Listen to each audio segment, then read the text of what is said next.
എന്റെ പൊന്നു ദൊരേ മഴ വരുന്നൊന്ന് പെട്ടെന്നാവട്ടെ. பண்ணிட்டு தானே இருக்குது. நானே எந்த இடத்துல வந்தாலும் சும்மா சாப்பிட மாட்டேன். உழைச்சுதான் சாப்பிடுவேன் தமிழன். ഓ എന്നും ഇവിടെ തന്നെയല്ല ചാപ്പാട്, പിന്നെ അത് പ്രത്യേകിച്ച് പറയണോ? சும்மா சாப்பிடுறது இல்லல்ல. உங்க மகளை நான் கல்யாணம் பண்ணிட்டே ராசாத்தி மாதிரி தான் வச்சிட்டு இருக்கேன். நீங்க என்ன பண்றீங்க? நகை கொடுக்கல, நட்டு கொடுக்கல, வந்த காசு தரல.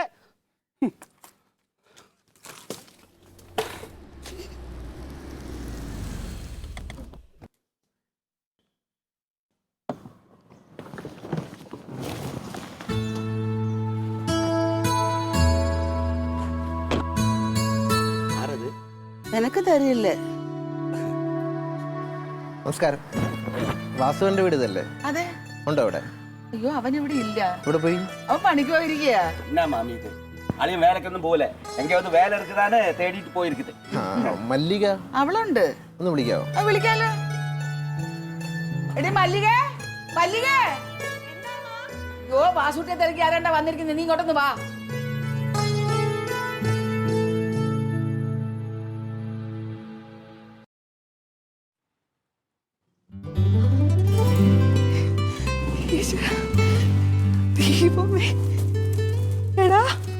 മനസ്സിലായോ? എന്നടാ അങ്ങനെ ചോദിച്ചേ? നീ ഒറ്റയ്ക്കാണല്ലോ, വേറെ ആരും വന്നില്ല? ഒറ്റയ്ക്കാ വന്നേ. നിന്റെ വീട് കണ്ടുപിടിക്കാൻ ഒരുപാട് പാടുപെട്ടു. അയ്യോ, ഞങ്ങളിവിടെ ഉണ്ടെന്ന് എങ്ങനെ മനസ്സിലായി? അതൊക്കെ കണ്ടുപിടിച്ചു. പിന്നെ സുഖമാണോ? സുഖം. കുട്ടികളൊക്കെ? എനിക്ക് 2 മക്കളാണ്, സ്കൂളിൽ പോയിരിക്കുക. ഞാൻ വന്നത് എന്തിനാണെന്ന് നിനക്ക് മനസ്സിലായോ? എന്താ? എടി പൊട്ടി, എന്റെ കല്യാണമാണെന്ന്. ഞാൻ വിചാരിച്ചു നിന്റെ കല്യാണമൊക്കെ കഴിഞ്ഞിട്ടുണ്ടാവുന്നത്. എന്നെ വിളിക്കാതിരിക്കുമോ ഞാൻ? അമ്മേ, അണ്ണ ഇതാരെന്ന് മനസ്സിലായോ?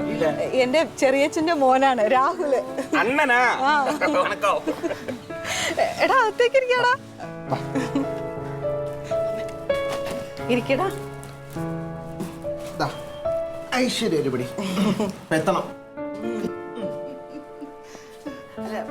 നിങ്ങൾ സംസാരിച്ചിരിക്കേ, ഞാൻ കുടിക്കാൻ എന്തെങ്കിലും. ഓ ആയിക്കോട്ടെ. രാഹുൽ വെഡ്സ് ഹീര. കൊള്ളാം. ഇവിടെ നിനക്ക് എങ്ങനെയുണ്ട്? സുഖമാണോ? എനിക്ക് കുഴപ്പമൊന്നുമില്ലടാ. പിന്നെ നിനക്കിപ്പോ എവിടെയാ ജോലി? ഞാനും ബാങ്കിലാ. ബാങ്കിലാ? ഡൽഹിയിലായിരുന്നു, ഇപ്പൊ ഇങ്ങോട്ട് ട്രാൻസ്ഫർ ആയി മാനേജറായിട്ട്. ബാങ്കിലെ മാനേജറാ നീ? പിന്നല്ല. അപ്പൊ നീ ഞങ്ങൾക്ക് ലോണൊക്കെ തന്നെയായിരിക്കും അല്ലേ? ആലോചിക്കട്ടെ. കണ്ടോ കണ്ടോ കണ്ടോ, ഓ നീ ബാങ്കാരന്റെ അതേ സ്വഭാവം കാണിക്കുന്നത്. എടാ പെണ്ണ് എവിടെ നിന്നാണ്? പെണ്ണ് കൊച്ചിന്നാ. സുന്ദരിയാണോ? സുന്ദരി നീ കണ്ടിട്ട് തീരുമാനിക്കേ. എനിക്ക് കല്യാണത്തിന് വരണം എന്നൊക്കെ ഉണ്ട്, പക്ഷെ അവരെ എങ്ങനെ ഫേസ് ചെയ്യുമെന്ന് ഓർത്തിട്ടാണ്. എടി എനിക്ക് പ്രശ്നമില്ലല്ലോ, പിന്നെന്താ? അത് മാത്രമല്ല, പിണക്കം മാറാനുള്ള ഒരു അവസരമായിട്ട് കരുതുകയായി കല്യാണം.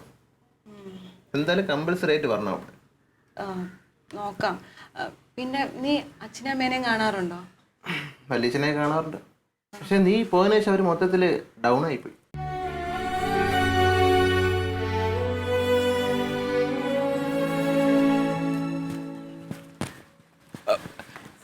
தம்பி, நான் வந்து இங்க வேலைக்காரன் இல்ல, இவரோட மூத்த மகள் இருக்குதுல்ல, அவரை கல்யாணம் பண்ணது நான் தான். கோயம்புத்தூர்ல தான் என் வீடு. நான் இவருக்கு மருமக. அப்போ அண்ணா கல்யாணத்துக்கு கண்டிப்பா வரணும். வந்துருவேன். ஒரு காரியம், கல்யாணத்துக்கு பெண்ணு வீட்டுல நகை நட்டெல்லாம் கேட்கும்ல, கிடைக்கும்ல, அதெல்லாம் கையோட வாங்கிடணும்.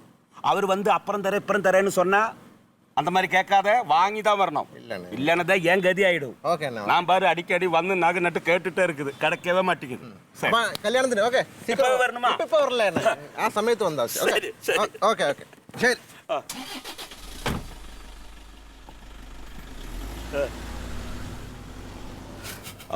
ഒരു സാപ്പാട് കിടച്ചാച്ച്. എടി അവര് വന്ന് കല്യാണം പറഞ്ഞൊന്നും വിചാരിച്ചു ഇവിടുന്ന് അമ്മയും കുട്ടികളും മക്കളും ഞാനും നീയും ഒക്കെ പാടാ കേട്ട് കഴിഞ്ഞ് കല്യാണത്തിന് പോകേണ്ട എന്ത് കാര്യമുണ്ട്? എല്ലാരും കൂടി പോണെന്ന് എപ്പോഴായിട്ടാ ഞാൻ പറഞ്ഞത്? നമ്മൾ രണ്ടാളും പോയാൽ മതി. കഴിഞ്ഞ 12 വർഷമായിട്ട് ഞാൻ എന്തെങ്കിലും കാര്യം പറഞ്ഞ് ഏട്ടനെ ബുദ്ധിമുട്ടിച്ചിട്ടുണ്ടോ? ഇതിപ്പോ അവൻ വന്ന് നമ്മുടെ വീട്ടിൽ വന്ന് കല്യാണം വിളിച്ചപ്പോ തിരിച്ച് അവന്റെ വീട്ടിൽ കല്യാണത്തിന് പോകാന്നുള്ള നമ്മുടെ ഒരു മര്യാദ. മര്യാദയുടെ കാര്യം നീ പറയണ്ട. എടി അത്ര വലിയ മര്യാദക്കാരാണെങ്കിൽ അന്ന് നിന്നെയായിട്ട് അവിടുന്ന് പോന്നു കഴിഞ്ഞതിന് ശേഷം എത്ര വർഷമായി? ഇപ്പോ 10-12 കൊല്ലമായില്ലേ? ഇതുവരെ ഒന്ന് വര്, ഒന്ന് കാണ്, ഒന്നും വേണ്ട, ഒന്ന് ഫോൺ ചെയ്യലും ചെയ്തിട്ടില്ലല്ലോ. ചെയ്തിട്ടുണ്ടോ? മര്യാദക്കാര്. അത്ര വലിയ വർത്താനൊന്നും നീ പറയണ്ട. നീ കാണിച്ച മര്യാദയാടാ. എന്തെന്ന്? അല്ല എവളെ വീട്ടിൽ കഥകിടാൻ പോയ നീ ആ വലിയ വീട്ടിൽ നിന്ന് എവളെ വിളിച്ചോണ്ടൊന്നും മര്യാദയാണോ? എന്റെ അമ്മ ഇതൊക്കെ കഴിഞ്ഞു പോയ കാര്യങ്ങളല്ല, ഇതിപ്പോ പറയണതിനാണ്. കഴിഞ്ഞു പോയ കാര്യങ്ങള് അല്ല. ഇത്രയും വിഷമിച്ചിട്ട് നീയോ എവളോ ഇന്ന് വരെ അവരുടെ വീട്ടിലൊന്നിനും പോയിട്ടില്ലല്ലോ. ഇപ്പൊ അവരൊരു കല്യാണം വിളിക്കാൻ വന്നത്. അപ്പൊ പോകേണ്ടത് നിങ്ങളുടെ മര്യാദയാണ്. അത് അങ്ങനെ എങ്ങനെ പോയാൽ പോരെ, ഇവിടെ നല്ല അന്തസ്സായിട്ട് തന്നെ പറഞ്ഞു വിടുകയും വേണം. കുറഞ്ഞ ഒരു മോതിരമെങ്കിലും, ഒരു അരപ്പവന്റെ മോതിരമെങ്കിലും മാച്ച് കൊടുത്ത് വിടുകയും വേണം. എവിടുന്ന് മോതിരം വാങ്ങിക്കാനാണ്? എന്റെ കയ്യിൽ എവിടെ കാശ്?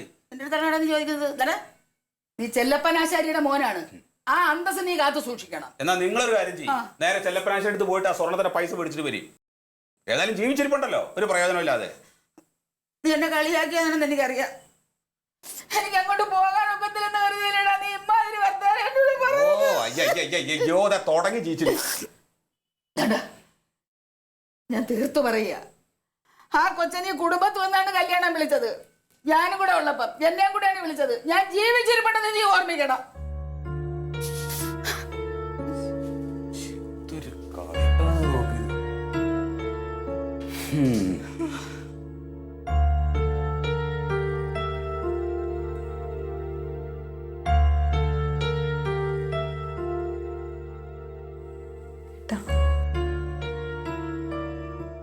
ഏട്ടൻ്റെ അവസ്ഥ എനിക്ക് മനസ്സിലാവും. ഇതിപ്പം അമ്മ വന്ന് കല്യാണത്തിന് വിളിച്ചപ്പം എനിക്ക് പോകണമെന്നൊരാഗ്രഹം തോന്നി, അത്രേ ഉള്ളൂ. ഏട്ടന് ഇഷ്ടമല്ലെങ്കിൽ നമുക്ക് പോകണ്ട. പിന്നെ ഏട്ടാ 12 വർഷമായി ഞാൻ എൻ്റെ അച്ഛനെയും അമ്മേനെയും കണ്ടിട്ട്. 12 വർഷം. ചേട്ടനൊന്ന് ആലോചിക്കുക, ചേട്ടൻ്റെ അമ്മ അവിടെ ചേട്ടൻ്റെ കൂടെ ഉണ്ടല്ലോ, അതുകൊണ്ടാണ് നിങ്ങൾക്ക് അതറിയാത്ത. എനിക്ക് എൻ്റെ അച്ഛനും അമ്മേനെ ഒന്ന് കാണണം. എന്നൊരു കാര്യം ചെയ്യേ, കല്യാണത്തിന് പോവാം. എന്തിനാ പോവാതിരിക്കണത്? പൂവന്നെ നല്ലത്. അമ്മ പറഞ്ഞ പോലെ എന്തെങ്കിലും മാന്യമായിട്ട് കൊടുക്കുകയും ചെയ്യാം. അത് കൊടുക്കണം, ഇല്ലെങ്കിൽ മോശമാണ്. പോവാം, കല്യാണത്തിന് പോവാം.